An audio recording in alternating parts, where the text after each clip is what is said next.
Bipolar disorder is nicknamed the CEO disease. Ted Turner's got it, Steve Jobs got it. All three of the founders of Netscape had it. You can see these signs in kids, and what we're doing is we're giving them Ritalin and saying, don't be an entrepreneurial type, fit into this other system and try to become a student. Sorry, entrepreneurs aren't students. We fast track, we figure out the game. It drives me crazy that 30-year-olds are saying, maybe I'll start contributing to my RRSP now. You've missed 25 years. I would be willing to bet that I'm the dumbest guy in the room, because I couldn't get through school. I struggled with school. But what I knew at a very early age was that I loved money and I loved business and I loved this entrepreneurial thing. And I was raised to be an entrepreneur. And what I've been really passionate about ever since, and I've never spoken about this ever until now. So this is the first time anyone's ever heard it, except my wife 3 days ago, because she said, what are you talking about? And I told her, is that I think we miss an opportunity to find these kids who have the entrepreneurial traits and to groom them or show them that being an entrepreneur is actually a cool thing. It's not something that is a bad thing and is vilified, which is what happens in a lot of society. Kids, when we grow up, have dreams, and we have passions, and we have visions, and somehow we get those things crushed, and we get told that we need to study harder or be more focused or get a tutor. And my parents got me a tutor in French, and I still suck in French. 2 years ago, I was the highest rated lecturer at MIT's Entrepreneurial Master's Program, and it was a speaking event in front of groups of entrepreneurs from around the world. When I was in grade 2, I won a citywide speaking competition, but nobody had ever said, hey, this kid's a good speaker. He can't focus, but he loves walking around and getting people energized. No one had said, get him a coach in speaking. They said, get me a tutor in what I suck at. So as kids show these traits, and we need to start looking for them, I think we should be raising kids to be entrepreneurs instead of lawyers. And unfortunately, the school system is grooming this world to say, hey, let's be a lawyer or let's be a doctor. And we're missing that opportunity because no one ever says, hey, be an entrepreneur. Entrepreneurs are people, because we have a lot of them in this room, who have these ideas and these passions or see these needs in the world, and we decide to stand up and do it. And we put everything on the line to make that stuff happen. And we have the ability to get those groups of people around us and want to kind of build that dream with us. And I think if we could get kids to embrace the idea at a young age of being entrepreneurial, we could change everything in the world that is a problem today. Every problem that's out there, somebody has the idea for. And as a young kid, nobody can say it can't happen because you're too dumb to realize that you couldn't figure it out. I think we have an obligation as parents and a society to start teaching our kids to fish instead of giving them the fish. The old parable, if you give a man a fish, you feed him for a day. If you teach a man to fish, you feed him for a lifetime. If we can teach our kids to become entrepreneurial, the ones that show those traits to be, like we teach the ones who have science gifts to go on in science, what about if we saw the ones who had entrepreneurial traits and taught them to be entrepreneurs? We could actually have all these kids sprouting businesses instead of waiting for government handouts. What we do is we sit and we teach our kids all the things they shouldn't do. Don't hit, don't bite, don't swear. Right now, we teach our kids to go after really good jobs. You know, and the school system teaches them to go after things like being a doctor and being a lawyer and being an accountant and a dentist and a teacher and a pilot. And the media says that it's really cool if we could go out and be a model or a singer or a sports hero like Luongo Crosby. Our MBA programs do not teach kids to be entrepreneurs. The reason that I avoided an MBA program, other than the fact that I couldn't get into any because I had a 61% average out of high school and then 61% average at the only school in Canada that accepted me, Carleton. But our MBA programs don't teach kids to be entrepreneurs. They teach them to go work in corporations. So who's starting these companies? It's these random few people. Even in popular literature, the only book I've ever found, and this should be on all of your reading lists, the only book I've ever found that makes the entrepreneur into the hero is Atlas Shrugged. Everything else in the world tends to look at entrepreneurs and say that we're bad people. I look at even my family. Both my grandfathers were entrepreneurs. My dad was an entrepreneur. Both my brother and sister and I, all three of us own companies as well. And we all decided to start these things because it's really the only place we fit. We didn't fit in the normal work. We couldn't work for somebody else because we're too stubborn and we have all these other traits. But kids could be entrepreneurs as well. I'm a big part of a couple organizations globally called the Entrepreneurs Organization and the Young Presidents Organization. I just came back from speaking in Barcelona at the YPO Global Conference. And everyone that I met over there who was an entrepreneur struggled with school. I have 18 out of the 19 signs of attention deficit disorder diagnosed, so this thing right here is freaking me out. It's probably why I'm a little bit panicked right now, is other than all the caffeine that I've had and the sugar, but like this is like really creepy for an entrepreneur. Attention deficit disorder, bipolar disorder. Do you know that bipolar disorder is nicknamed the CEO disease? Ted Turner's got it, Steve Jobs has it. All three of the founders of Netscape had it. Like I go on and on. The kids, you can see these signs in kids, and what we're doing is we're giving them Ritalin and saying, don't be an entrepreneurial type, fit into this other system and try to become a student. Sorry, entrepreneurs aren't students. We fast track, we figure out the game. I stole essays, I cheated on exams, I hired kids to do my accounting assignments in university for 13 consecutive assignments. But like as an entrepreneur, you don't do accounting, you hire accountants. So I just figured that out earlier. At least I can admit I cheated in university. Most of you won't. I'm also quoted, weirdly, and I've told the person who wrote the textbook, I'm now quoted in that exact same university textbook in every Canadian university and college studies in managerial accounting. I'm chapter 8. I open up chapter 8 talking about budgeting. And I told the author after they did my interview that I cheated in that same course, and she thought it was too funny to not include it anyway. But kids, you can see these signs in them. The definition of an entrepreneur is a person who organizes, operates, and assumes the risk of a business venture. That doesn't mean you have to go to an MBA program. It doesn't mean you have to get through school. It just means that those few things have to feel right in your gut. And we've heard those things about, is it nurture or is it nature, right? Is it thing one or thing two? What is it? Well, I don't think it's either. I think it can be both.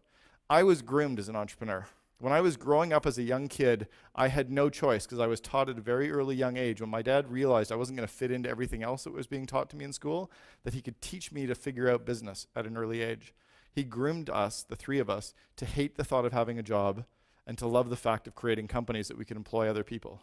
My first little business venture, I was 7 years old. I was in Winnipeg, and I was lying in my bedroom with one of those long extension cords, and I was calling all of the dry cleaners in Winnipeg to find out how much would the dry cleaners pay me for coat hangers. And my mom came into the room, and she said, where are you going to get the coat hangers to sell to the dry cleaners? And I said, let's go and look in the basement. And we went down to the basement, and I opened up this cupboard, and there was about 1,000 coat hangers that I'd collected, because when I told her I was going out to play with the kids, I was going door to door in the neighborhood to collect coat hangers to put in the basement to sell, because I saw her a few weeks before that, you could get paid. They used to pay you 2 cents per coat hanger. So I was just like, well, there's all kinds of coat hangers, and so I'll just go get them. And I knew she wouldn't want me to go get them, so I just did it anyway. But I learned that you could actually negotiate with people. This one person offered me 3 cents, and I got him up to 3.5. I even knew at a 7-year-old age that I could actually get a fractional percent of a cent, and people would pay that because it multiplied up. At 7 years old, I figured out I got 3.5 cents for 1,000 coat hangers. I sold license plate protectors door to door. My dad actually made me go find someone who would sell me these things at wholesale. And at 9 years old, I walked around in the city of Sudbury selling license plate protectors door to door to houses. And I remember this one customer who so vividly, because I also did some other stuff with these clients. I sold newspapers, and he wouldn't buy a newspaper from me ever. But I was convinced I was going to get him to buy a license plate protector. And he's like, well, we don't need one. And I said, but you've got 2 cars. Remember, I'm 9 years old. I'm like, but you have 2 cars and they don't have license plate protectors.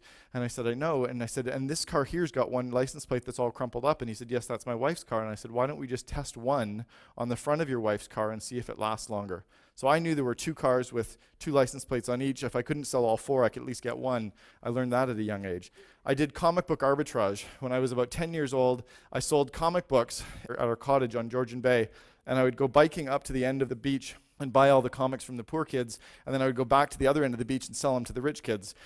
But it was obvious to me, right? Buy low, sell high. You got this demand over here that has money. Don't try to sell to the poor kids. They don't have cash. The rich people do. Go get some. So that's obvious, right? It's like a recession. So there's a recession. There's still $13 trillion circulating in the U.S. economy. Go get some of that. And I learned that at a young age. I also learned don't reveal your source, because I got beat up after about 4 weeks of doing this because one of the rich kids found out where I was buying my comics from, and he didn't like the fact he was paying a lot more. I was forced to get a paper route at 10 years old. I didn't really want a paper route, but at 10, my dad said, that's going to be your next business. So not only would he get me 1, but I had to get 2, and then he wanted me to hire someone to deliver half the papers, which I did, and then I realized that collecting tips was where you made all the money. So I would collect the tips and get payment. So I would go and collect for all the papers. He could just deliver them, because then I realized I could make the money. By this point, I was definitely not going to be an employee. My dad owned an automotive and industrial repair shop, and he had all these old automotive parts lying around, and they had this old brass and copper. And so I asked him what he did with it, and he said he just throws it out. And I said, but wouldn't somebody pay you for that? And he goes, maybe. Remember, at 10 years old, so 34 years ago, I saw opportunity in this stuff. I saw there was money in garbage, and I was actually collecting it from all the automotive shops in the area on my bicycle, and then my dad would drive me on Saturdays to a scrap metal recycler where I got paid. And I thought that was kind of cool. Strangely enough, like 30 years later, we're building 1-800-GOT-JUNK and making money off that too. I built these little pin cushions. When I was 11 years old in Cubs, and we made these pin cushions for our moms for Mother's Day. And you made these pin cushions out of wooden clothespins. So we used to hang clothes on clotheslines outside. And you'd make these chairs, and then I had these little pillows that I would sew up, and you could stuff pins in them, and because people used to sew and they needed a pin cushion. So, but what I realized was that you had to have options. So I actually spray painted a whole bunch of them brown, and then when I went to the door, it wasn't, do you want to buy one? It was like, which color would you like? Like, I'm 10 years old, you're not going to say no to me. And especially if you have two options, you have the brown one or the clear one. So I learned that lesson at a young age. I learned that manual labor really sucks. Right? Like cutting lawns is brutal. But because I had to cut lawns all summer for all of our neighbors and get paid to do that, I realized that recurring revenue from one client is amazing. That if I land this client once and every week I get paid by that person, that's way better than trying to sell one clothespin thing to one person, because you can't sell them more. So I love that recurring revenue model I started to learn at a young age. Remember, I was being groomed to do this. I was not allowed to have jobs. I would caddy. I'd go to the golf course and caddy for people, but I realized that there was this one hill on our golf course, the 13th hole, that had this huge hill, and people could never get their bags up it. So I would sit there with a lawn chair and just carry up all the people who didn't have caddies. I would carry their golf bags up to the top, and they'd pay me $1. Meanwhile, my friends were working for 5 hours to haul some guy's bag around and get paid $10. I'm like, that's stupid, because you have to work for 5 hours. That doesn't make any sense. You just figure out a way to make more money faster. Every week, I would go to the corner store and buy all these pops, and I would go up and deliver them to these 70-year-old women playing bridge. And they'd give me their orders for the following week, and then I would just deliver pop, and I just charged twice. And I had this captured market. You didn't need contracts.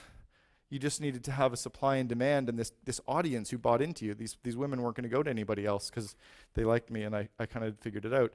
I went and got golf balls from golf courses, but everybody else was like looking in the bush and looking in the ditches for golf balls. I'm like, screw that.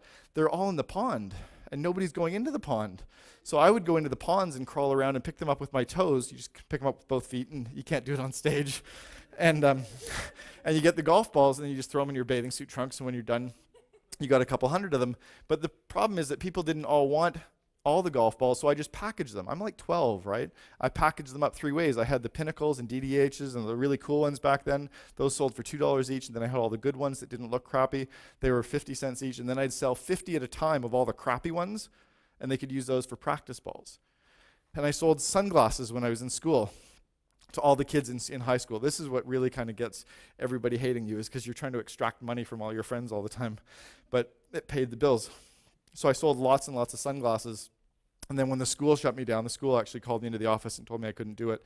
So I went to the gas stations and I sold lots of them to the gas stations and had the gas stations sell them to their customers. And that was cool, because then I had retail outlets. And I think I was 14. And then I paid my entire way through first year university at Carleton by selling wineskins door to door. You know that you can hold a 40-ounce bottle of rum and 2 bottles of Coke in a wineskin? So what, right? Yeah, but you know what? You stuff that down your shorts. When you go into a football game, you can get booze in for free. Everybody bought them. Supply, demand, big opportunity. I also branded it, so I sold them for 5 times the normal cost. I had our university logo on it. You know, we teach our kids and we buy them games, but why don't we get them games if they're entrepreneurial kids that kind of nurture the traits that you need to be entrepreneurs? Why don't you teach them not to waste money? I remember being told to walk out into the middle of a street in Banff, Alberta, because I'd thrown a penny out in the street. And my dad said, go pick it up. He said, I work too damn hard for my money. I'm not going to see you ever waste a penny. And I remember that lesson to this day. Allowances teach kids the wrong habits. Allowances by nature are teaching kids to think about a job. An entrepreneur doesn't expect a regular paycheck. Allowance is breeding kids at a young age to expect a regular paycheck. That's wrong for me if you want to raise entrepreneurs.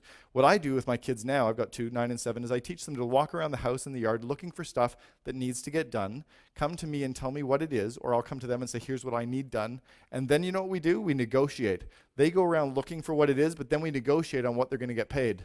And then they don't have a regular check, but they have more opportunities to find more stuff, and they learn the skill of negotiating, and they learn the skill of finding opportunities as well.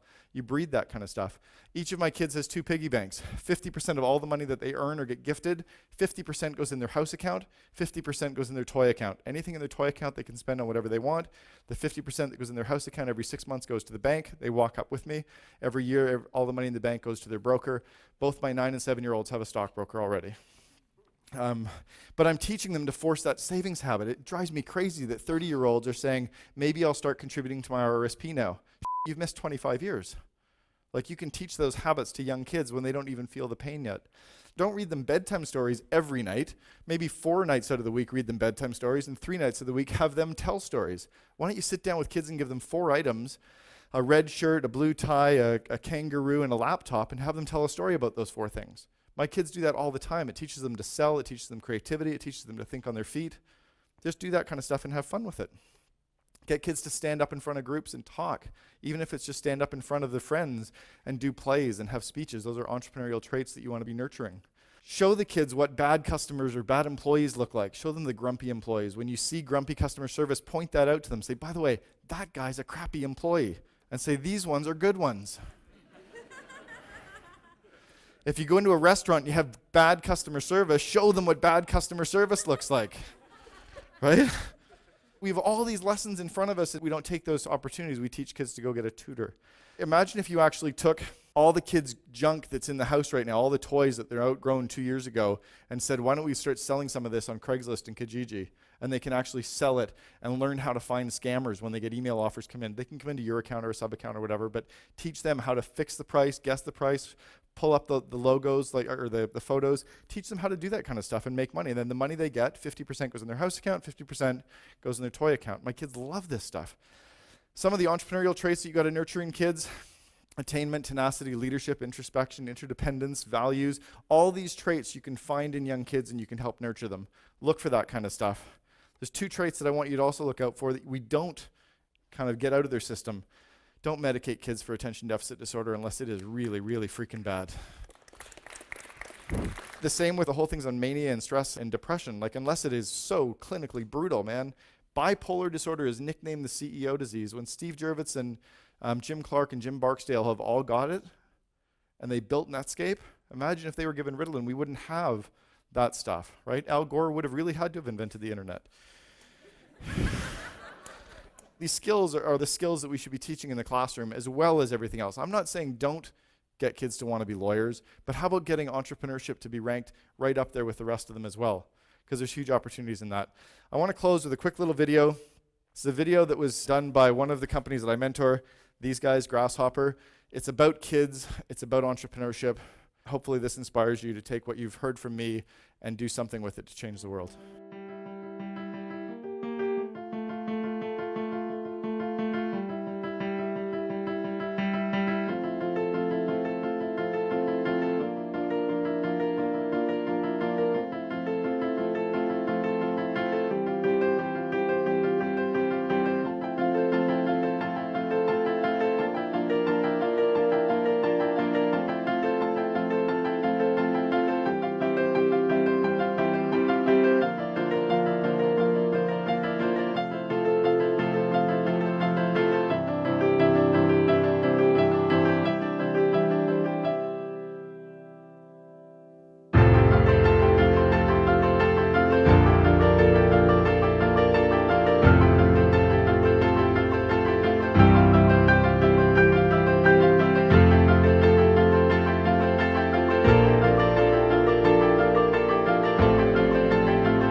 Thank you very much for having me.